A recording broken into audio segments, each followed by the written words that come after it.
আপন বোনের সাথে কাজ করলাম বাড়িতে একা পেয়ে। গল্পটি সম্পূর্ণ শুনলে আপনার পাইপ দিয়ে পানি চলে আসবে, তাই হাতের কাজ করার আগে হাতের কাছে টিস্যু রাখুন। আমাদের পরিবারে আমরা তিনজন, মা, আমি, রাজ এবং আমার ছোট বোন নীরা। মা একটি সরকারি চাকরি করেন এবং বাবার সম্পর্কে আমাদের জীবনে কোনো খবর নেই। শহরের কোলাহল থেকে একটু দূরে আমাদের বাড়িটি একান্ত একটি জগত। মা সকালবেলা কাজে বেরিয়ে যাওয়ার পর আমাদের বাড়িতে একা থাকার অভিজ্ঞতা শুরু হয়। একমাত্র সঙ্গী আমি আর নীরা। তার বয়স মাত্র 10 বছর, কিন্তু সে যে কতটা স্মার্ট এবং বুদ্ধিমান তা বোঝা কঠিন। একদিন সকালে মা কাজের জন্য বেরিয়ে গেলেন। মা চলে যাওয়ার পর আমি বাড়িতে একা বসেছিলাম। একা থাকতে থাকতে মাথায় নানা আজে বাজে চিন্তা আসতে শুরু করল। এমন সময় হঠাৎ করেই দেখি নীরা গোসলের জন্য বাথরুমে ঢুকেছে। একটি অদ্ভুত চিন্তা মাথায় ঘুরতে লাগল। মোবাইল ফোনটি হাতে নিয়ে আমি নীরার গোসলের ভিডিও করতে শুরু করলাম। সেই মুহূর্তে আমি কি করছিলাম তা আমি জানতাম না। রাতে একা বসে সেই ভিডিওগুলো দেখতাম এবং অদ্ভুত আওয়াজ করতাম। জানতাম এটার কোনো সঠিকতা নেই, কিন্তু আমার মনে তখন অনেক অদ্ভুত এবং মজাদার চিন্তা চলছিল। কিন্তু একদিন ঘটে গেল একটি অপ্রত্যাশিত ঘটনা। আমি যখন ভিডিও দেখছিলাম হঠাৎ করেই নীরা চিৎকার করে উঠল। মা জানালার ফাঁক দিয়ে দেখে নিলেন আমি মোবাইলে কি দেখছি এবং অদ্ভুত আওয়াজ করছি। মা তখন দ্রুত আমার দিকে নজর দেন। নীরা তখন বুঝতে পারে কেউ হয়তো তাকে লুকিয়ে দেখছে। তার মনে সন্দেহ জাগে, কিন্তু সে সরাসরি কিছু বলতে পারল না। রাজ, তুমি কি করছো? নীরা প্রশ্ন করে। আমি কিছু বলার চেষ্টা করলাম, কিন্তু ভাষা আটকে গেল। আমাদের মধ্যে তখন অদ্ভুত একটি নীরবতা বিরাজ করছে। নীরা বুঝতে পারল যে কেউ হয়তো তাকে লুকিয়ে দেখছে, কিন্তু বাইরে এসে কাউকে দেখল না। নীরা সবসময় খুব বুদ্ধিমতী, সে জানল কিছু একটা ভুল হচ্ছে, কিন্তু সে আমাকে সরাসরি কিছু বলতে পারল না। আমার কাছে মনে হল যা ঘটছে তা আমাদের মধ্যে রয়ে যাবে, কিন্তু ভিতরে ভিতরে আমি জানতাম এটি আমাদের জীবনের নতুন অন্ধকারে নিয়ে যাবে। এভাবে সময় যেতে লাগল, আমি আরও কিছু করতে লাগলাম। কখনো মনে হতো নীরা জানে আমি কি করছি, কখনো আবার মনে হতো সে কিছুই জানে না। এর মধ্যে নীরা তার ছোট বন্ধুদের সাথে খেলতে চলে যেত, কিন্তু আমি পিছনে থাকতাম, তাকে লুকিয়ে দেখার অদ্ভুত অনুভূতি নিয়ে। আমার কাছে তখন সবকিছু অদ্ভুত লাগছিল। বাড়িতে একা থাকার সময় আমি নীরাকে নিয়ে আরও অনেক আজে বাজে চিন্তা করতে লাগলাম। এই ঘটনা আমাদের সম্পর্কের মধ্যে অদ্ভুত উত্তেজনা তৈরি করছিল, যার পরিণতি আমরা কেউই বুঝতে পারছিলাম না। সময় যেতে যেতে আমি বুঝতে পারছিলাম যে নীরার প্রতি আমার এই অদ্ভুত আকর্ষণ কেবলমাত্র একটি ক্ষণিকের ব্যাপার নয়, বরং এটি যেন আমার অন্তরে অদৃশ্য সুতো দিয়ে বাঁধা ছিল। তার ইনোসেন্টলি জীবনযাপন, তার হাসি, এবং সে যখন খেলাধুলায় ব্যস্ত থাকে, সবকিছুই আমাকে আরও গভীরভাবে টানে। একদিন মা অফিসে যাওয়ার সময় আমাকে বললেন, রাজ, তুমি বাড়ির খেয়াল রেখো, আর নীরার খেয়ালও। আমি মাথা ঝোঁকানোর সাথে সাথে নীরা আমার দিকে কৌতূহলী দৃষ্টিতে তাকাল। মা চলে যাওয়ার পর আমাদের মাঝে কেবল নীরার খেলা আর আমার অদ্ভুত চিন্তাভাবনা। নীরা তখন বাথরুমে গিয়েছিল। আমি আবারও মোবাইল ফোনটি হাতে তুলে নিলাম। আজকের ভিডিওটি ভিন্ন হবে। আমার মন তখন এই চিন্তাভাবনার দিকে গতি পাচ্ছিল। সে যখন গোসল করতে ব্যস্ত, আমি সুযোগ নিলাম।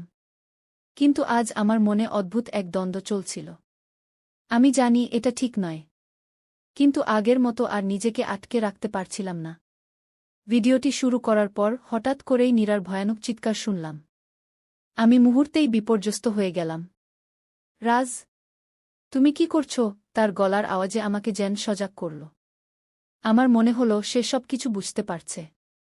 এরপর আমি ফোনটি দ্রুত বন্ধ করে দিলাম। নীরা খোঁজখবর নিতে বাইরে বের হল। সে চিন্তিত মুখে বলল, তুমি আমাকে কেন দেখছ? আমি কিছু বলতে পারলাম না, শুধুই হতাশা ও গোপন অপরাধবোধে ডুবে গেলাম। নীরা আমার দিকে তাকিয়ে রইল। আমি জানি তার মনে সন্দেহ ছিল, তবে সে সরাসরি কিছু বলল না। কিছু সময় পরে সে অন্যদিকে মনোযোগ দিতে চেষ্টা করল। কিন্তু সে কি জানে আমি আবারও তাকে লুকিয়ে দেখার পরিকল্পনা করেছি। নীরা যখন তার বন্ধুদের সাথে খেলতে বেরিয়ে গেল, আমি জানালার ফাঁক দিয়ে তাকে দেখছিলাম। তার সঙ্গে খেলা আর হাসি, কিছু একটা আমার ভিতরে জেগে উঠছিল। প্রতিদিনই আমাদের মধ্যে একটি অদ্ভুত দূরত্ব বাড়ছিল।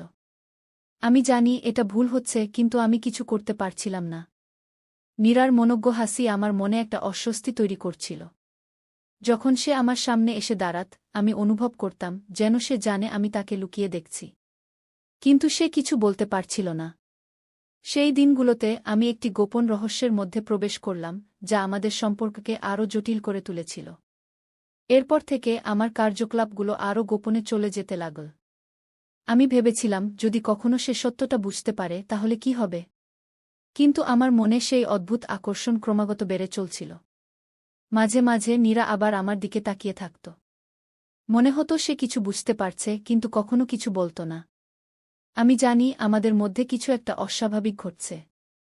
এর মাঝেই আমাদের মাঝে একটি অদ্ভুত শক্তি তৈরি হচ্ছিল, যা আমাদের সম্পর্ককে অন্ধকারের দিকে নিয়ে যাচ্ছিল।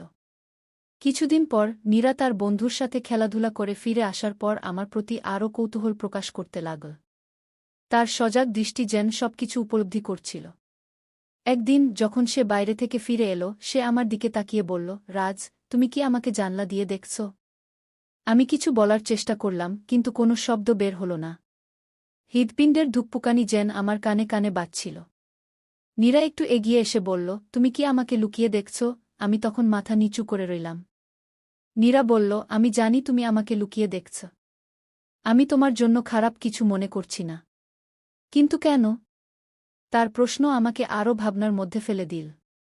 আমি বুঝতে পারছিলাম আমার জন্য এ বিষয়টি কতটা জটিল হয়ে দাঁড়িয়েছে।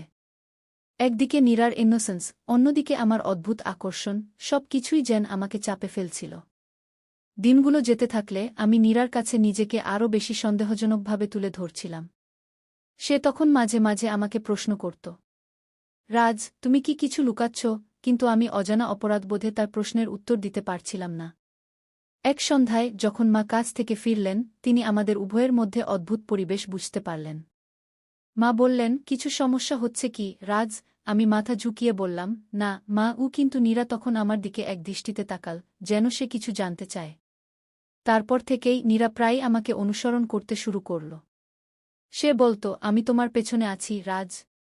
তুমি আমাকে লুকিয়ে রাখতে পারবে না কি? তার কথাগুলো আমার মনে আরও চাপ সৃষ্টি করছিল। আমি জানি সে সত্যিই কিছু বুঝতে পারছে। একদিন আমি নিজেকে আরও হতাশ অনুভব করছিলাম। নীরা যখন বাথরুমে ঢুকল, আমি আবার মোবাইল ফোন হাতে তুলে নিলাম। কিন্তু আজ কিছু আলাদা হচ্ছিল। নীরা যখন গোসল করছিল, আমি ভিডিও করতে চাইছিলাম, কিন্তু মনে হচ্ছিল সে জানে আমি সেখানে আছি। হঠাৎ সে বলে উঠল, রাজ, তুমি যদি এখানে আসো, আমি বলবো। আমি হতাশায় ফোনটি বন্ধ করে দিলাম। তখন তার চিৎকার শুনে আমি ভীত হয়ে গেলাম। নীরা আসলেই বুঝতে পারছে। আমার মনে হলো এই পরিস্থিতি এক বিপদের দিকে নিয়ে যাচ্ছে। সে যদি সত্যিই জানে, তাহলে আমাদের সম্পর্কের মধ্যে কি অন্ধকার নেমে আসবে? অন্যদিকে আমি নিজেকে চিন্তায় ডুবিয়ে ফেললাম। যদি সে জানে, তাহলে আমি কি করব? আবার সে আমাকে প্রশ্ন করবে, তুমি কেন আমার ভিডিও নিলে? সবকিছু কেমন যেন অবশ হয়ে যাচ্ছিল। সন্ধ্যার দিকে নীরা আমাকে বলল, রাজ, তুমি কি আমার উপর কোনো অসৎ পরিকল্পনা করছ? আমি তখন হতভম্ব হয়ে গেলাম। তার সরল প্রশ্নে আমি ধাক্কা খেলাম। আমি জানি আমি কিছু করছি যা ঠিক নয়, কিন্তু আমি ঠিক বুঝতে পারছিলাম না কিভাবে এটি বন্ধ করব। এভাবেই একদিন আমি তাকে সমস্ত সত্য বলার প্রস্তুতি নিলাম। আমি জানি এটি আমাদের সম্পর্কের জন্য অত্যন্ত বিপজ্জনক হতে পারে। কিন্তু আমি নীরার কাছে সত্যিটা বলার জন্য তৈরি হচ্ছিলাম। রাতে আমি নীরার কাছে বসেছিলাম। সে তখন টিভি দেখছিল, কিন্তু আমি জানি তার মনে কিছু একটা চলছে। তার কৌতূহলী দৃষ্টি আর প্রশ্নগুলো আমাকে আতঙ্কিত করে তুলছিল। আমি যখন তার দিকে তাকালাম, সে জানতে চাইল, রাজ, তুমি কি আমার সাথে কিছু শেয়ার করতে চাও? সত্যি বলতে আমি ভয় পাচ্ছিলাম। কিন্তু মনে মনে ঠিক করলাম, এখনই সময় সঠিকভাবে সত্যটি বলার। নীরা, আমি বললাম, তুমি জানো আমি অনেক কিছু করছি যা ঠিক নয় গি। নীরা একেবারে চুপ হয়ে গেল। কি বলছ? সে শঙ্কিত হয়ে জানতে চাইল। আমি একটু দম নিয়ে বললাম, আমি তোমার ভিডিও নিয়েছি গু। তার চোখ বিস্ময়ে চেয়ে রইল। তুমি কি? কেন? সে চিৎকার করে উঠল। আমি তার চোখের দিকে তাকাতে পারছিলাম না।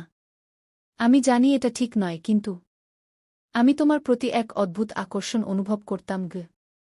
এটা অসাধারণ, নীরা হতাশার সঙ্গে বলল। রাজ, তুমি কি আমাকে সব সময় দেখছ? কেন তুমি এটা কর? আমি জানতাম এটি শুধু এক রাতের শীতল কথোপকথন নয়। আমার মনে হতে লাগল আমাদের মধ্যে একটা ব্যাপার হয়েছে যা কখনো ফিরিয়ে নেওয়া যাবে না।